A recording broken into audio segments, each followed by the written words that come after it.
আমাদের প্রতিবেশী দেশ বাংলাদেশ অনেক দিন থেকেই অশান্তির আগুনে জ্বলছে। আমরা কম বেশি সেটা দেখছি। সেটা তাদের আভ্যন্তরীণ ব্যাপার। আমরা কোনো ক্ষেত্রে ফেসবুকে, সোশ্যাল মিডিয়ায় যে যেমন পেরেছি, যে যার সামর্থ্য অনুসারে মতামত, প্রতিবাদ ইত্যাদি ইত্যাদি করেছি। এবং মৌলবাদী শক্তি যে একটা মাথাচাড়া দিয়ে উঠছিল সেটা বোঝা যাচ্ছিল। যাই হোক, আমরা প্রতিবেশী সাধারণ মানুষ হিসাবে নিজের মত, ক্ষোভ ইত্যাদি যতটুকু সামর্থ্যের মধ্যে প্রকাশ করা ছাড়া তো আর কিছু উপায় থাকে না। সেভাবেই আমরা হয়তো করেছি। সংখ্যালঘুদের উপর নির্যাতন হচ্ছে, আমার দেশেও সংখ্যালঘুদের উপর হয়, পৃথিবীর অন্য জায়গাতেও কম বেশি হচ্ছে। আর তীব্র নিন্দা করছি সংখ্যালঘুদের উপর নির্যাতনের। খুব খারাপ জিনিস। সংখ্যালঘুদের নিরাপত্তা দেওয়া রাষ্ট্রের অবশ্যই দায়িত্ব বলে আমি মনে করি। কিন্তু চিন্ময় দাস, তাকে গ্রেপ্তার নিয়ে আমার কোনো বক্তব্য নেই এই কারণেই যে অভিযোগে তাকে গ্রেপ্তার করা হয়েছে তার মধ্যে অন্যতম প্রধান অভিযোগ বাংলাদেশের পতাকাকে, জাতীয় পতাকাকে অবমাননা করেছে এবং কিছু উস্কানিমূলক ভাষণ দিয়েছে। সত্য মিথ্যা জানি না। আমার দেশের জাতীয় পতাকাকেও কেউ যদি অবমাননা করে অবশ্যই আমার গাত্র জ্বালা ধরবেই, কিছু করার নাই। জাতীয় পতাকা শুধু একটা পতাকা নয়, ওটাই আমার দেশের সব। তাই আমার দেশের জাতীয় পতাকাকে কেউ যদি অপমান না করে আমার গাত্র জ্বালা ধরবেই। এবং আমার রাষ্ট্র প্রধানেরা, প্রশাসকরা, তারা অবশ্যই তার বিরুদ্ধে ব্যবস্থা নেবে এই দাবি করি। সেক্ষেত্রে চিন্ময় দাস যদি সেরকম কিছু করে থাকে, ওই দেশের রাষ্ট্র ব্যবস্থা কি করেছে সে বিষয়ে আমার কোনো মতামত নাই। কিন্তু সংখ্যালঘু নির্যাতন বন্ধ করতেই হবে। বাংলাদেশ সরকার এই ইস্যুকে কেন্দ্র করে সংখ্যালঘুদের উপর নির্যাতন করবে, এটা মেনে নেওয়া যায় না। মজার বিষয়, রাষ্ট্র যেসব রাজনৈতিক দল দ্বারা পরিচালিত হয়,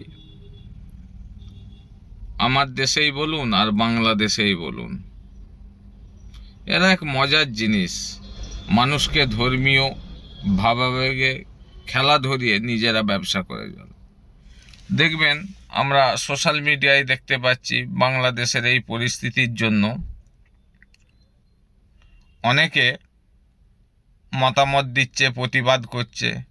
এমনকি অনেক ডাক্তারবাবুরা তারা বাংলাদেশিদের চিকিৎসা করবেন না বলে মতামত দিয়েছেন, ঘোষণা করেছেন।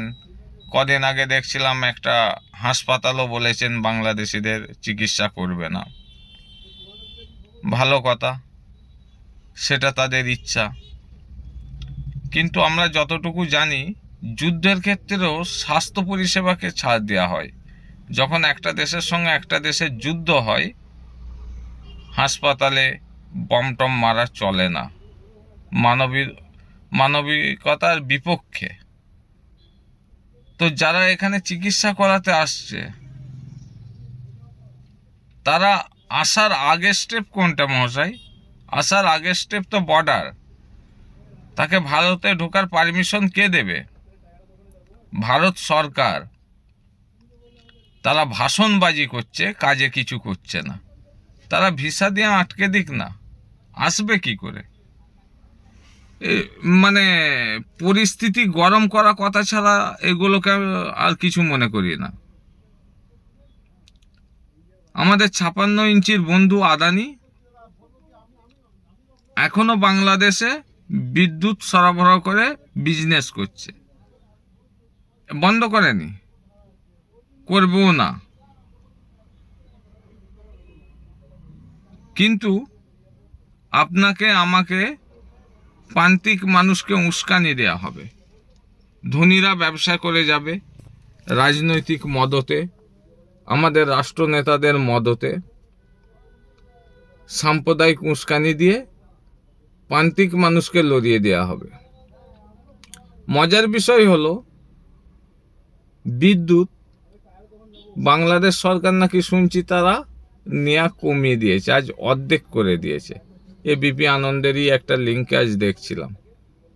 মানে আমাদের এখানের কোম্পানি তারা কিন্তু রাষ্ট্রীয় ভক্তি দেখাতে বিদ্যুৎ দেওয়া বন্ধ করলো না, বাংলাদেশ কমিয়ে দিল। বুঝতে পারছেন? তাই সাধারণ মানুষের কাছে অনুরোধ করব, কোনো রকম প্ররোচনায় পা দেবেন না। মাথা ঠান্ডা রাখুন, ঠান্ডা রেখে দেখতে থাকুন। আমার আপনার থেকে এই অবস্থায় আমাদের রাষ্ট্রীয় প্রধানের ভূমিকা অনেক।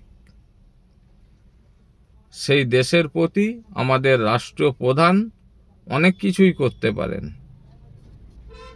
যখন সেখানে অশান্তি চলছিল, সেখান থেকে আমাদের রাষ্ট্রপ্রধানের ভূমিকা সেভাবে আমরা চোখে দেখতে পাই না। ইন্দিরা গান্ধীর টাইমে আমরা দেখেছিলাম, এখনো সেভাবে চোখে দেখতে পাচ্ছি না। তাই অপেক্ষা করুন, হয়তো আমাদের রাষ্ট্রপ্রধানদের কাছে ক্ষমতা বা খবর আছে যে এখনো বাংলাদেশের বিষয়ে নাক গলানোটা ঠিক হবে না, সেই পরিস্থিতিতে নাই। কিন্তু তারাও তো এখানে ভোটের রাজনীতি করে,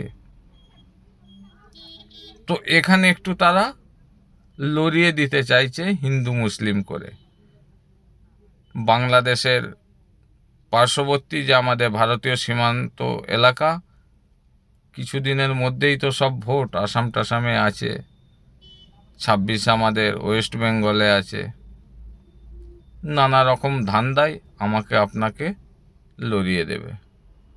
চাষের মরশুম, এখন সারের কালোবাজারি, আলুর কালোবাজারি নিয়ে কোনো কথা হবে না।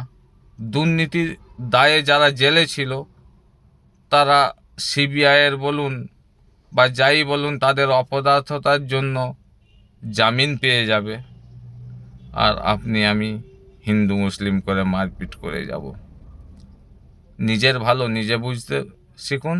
সকলে ভালো থাকবেন। ধন্যবাদ।